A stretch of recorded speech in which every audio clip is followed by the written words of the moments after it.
Hello, welcome back.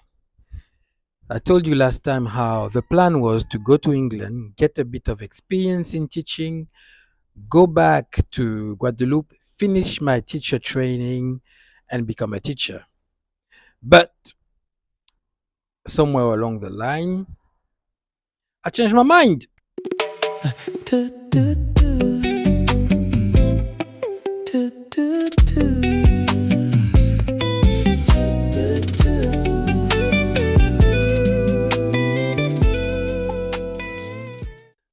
So, a little bit of context.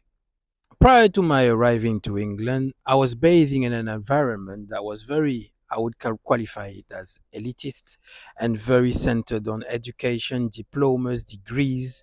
So the idea was that the most diplomas, the more diplomas, the better future. So my peers, my world was all university goers who were focused on getting the degrees.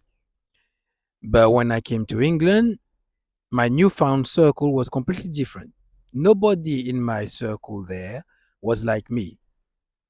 My peers there were all in work and had been in work for some time. And here I was. I had been a teaching assistant for a year, but feeling that my data head was not helping me on the ground. I felt that there was something missing with that theory. I wanted practical knowledge. I wanted reality. I wanted to have my feet on the ground, not up in the clouds. So I thought, right, okay, no teaching anymore. So I looked around, found whatever job I could get. And the first job I got was that of a kitchen porter. Now, I'm not going to lie, the kitchen porter job was not stimulating. It wasn't glamorous. It was grueling, physically demanding at times, but it served a purpose. I wanted to have real life experiences. So I did. Now, the job was repetitive, but I found a way to keep my sanity. So I devised a game.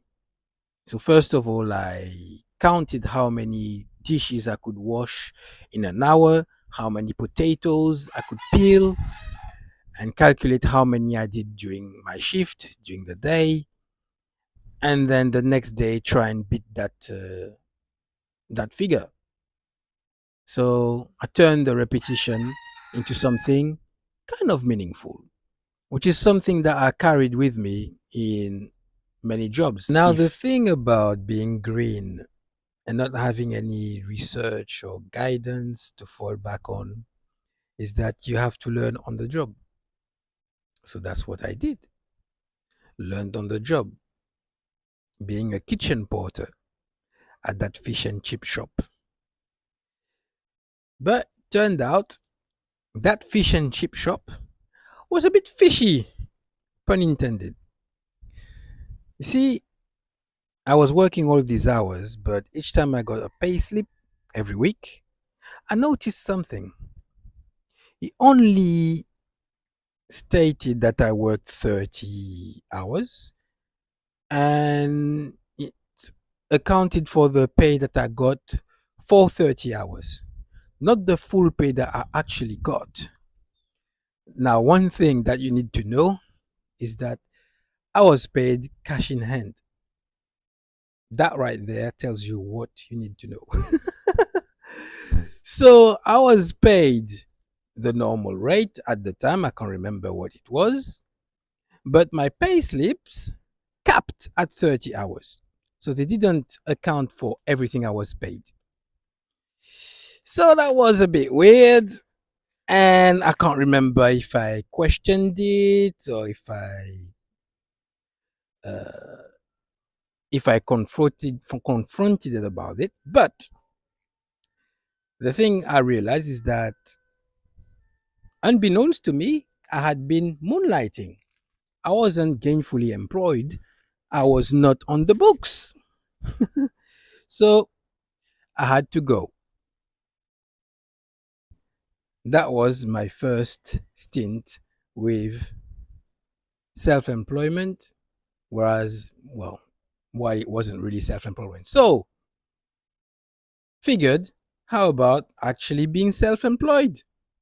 So there was cleaning jobs going that I got through my circle of friends, and I was told, yes, you can do these jobs, etc. And then after a year, you collate all the figures that you have, how much you've earned, and then you declare that, and then you get taxed on it. Now the problem is, I didn't know. I just took the information and didn't go deeper into it. Didn't research it. Actually, at the time, yes, we had the internet at the time, but I don't think it was as as reliable and as helpful as it is now. But anyway, I just postponed it in my head, and then the day came to file my tax return. So I did it, but I didn't do it right. So you see, coming from the employment world, I was thinking all I have to do is collate my turnover, give them the turnover, they'll give me the tax I need to pay. I didn't know that I had to deduct my allowable expenses. That when you're self-employed, you're not taxed on turnover, you're taxed on profit. Because really, if you only taxed on turnover, oh my days, the tax is too high. So anyway, didn't know that. So declared only my turnover. Had a tax bill that I couldn't pay, so I had to organize myself to pay that in installment. Then a friend of mine I was talking to about that said, "Hang on a minute, you paid what? Huh? And it was only you working? Huh? That sounds like a tax bill for a small company, not you." And then he sat me down, and then we realized what I did wrong. Did not factor in any allowable expenses. So now I knew where where I went wrong. I think in the end, did I tell them that? I probably did say that to the inland revenue, and then they probably reimbursed me. Can't remember. It's a long time ago.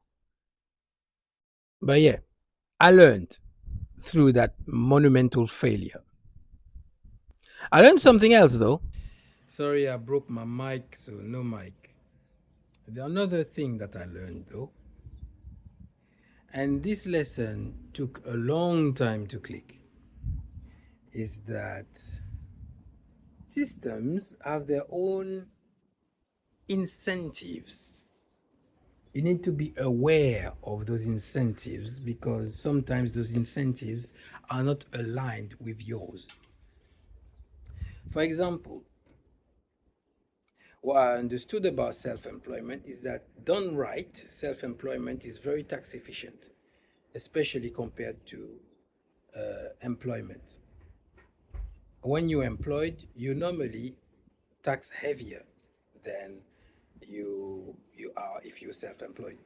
For example, when you're self-employed, you have allowable expenses. You can deduct what you've spent on equipment to do the job and fuel and that sort of thing. When you're employed, that comes out of your own pocket, and usually you can't claim that to have a lower tax bill. So that's one thing. So if you think about it, what do you think the system is going to encourage? In fact, let me give you another thing. When you're self-employed, obviously, because your your fees, your income is very likely to fluctuate.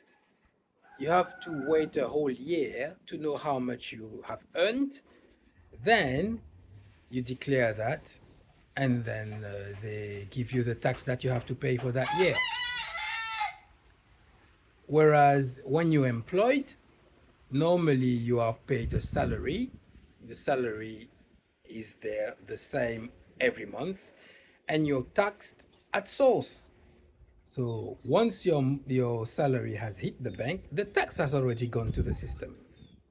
Now, what do you think is the system more likely to encourage you to do? Go to the route of self-employment or employment? Obviously employment, because when you're employed, their money goes straight away each month, every month. Whereas when you're self-employed, not only the amount is fluctuating, but they have to wait a whole year. So it's no wonder that self-employment is lesser known and also less encouraged, and made a little bit more difficult, because if you look at the system, when you're self-employed, shut up Reginald, if you're self-employed, then other things are becoming a little more difficult. You have to jump through hoops to get a mortgage, to get loans. Sometimes some institution will make it difficult for you to get serviced because you're self-employed and whatever. So the system will encourage you to go where it wants you to go, and other routes might be more viable for you, but they will make it harder for you. Therefore, shut up Reginald again. Therefore, you have to research to find out which is more viable for you. The system will not encourage you to find out. You have to do that for yourself. So that's the reason when I had a stint at self-employment and realized the tax efficiency, I was like, add to that the flexibility and the freedom. I was like, I'd rather be self-employed. If I've got any say about it, I'd rather be self-employed. However, after that stint of cleaning that I did, the work dried up a bit, and I decided, let's find a job. Let's go back to employment.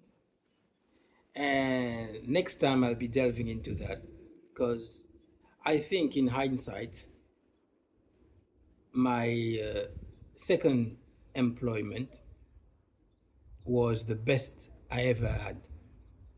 So we'll delve into that and how I also lost that job. So stay tuned. Ciao.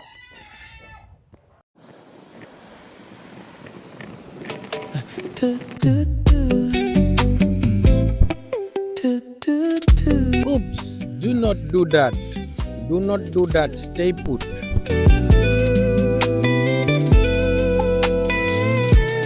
I'm homebound, but the long way round. 'Twas a long holiday. My life was ebbing away. All the places I've been, what did it all mean? We gotta find out, talk it out. Rudy, I know, here we go. Let's go.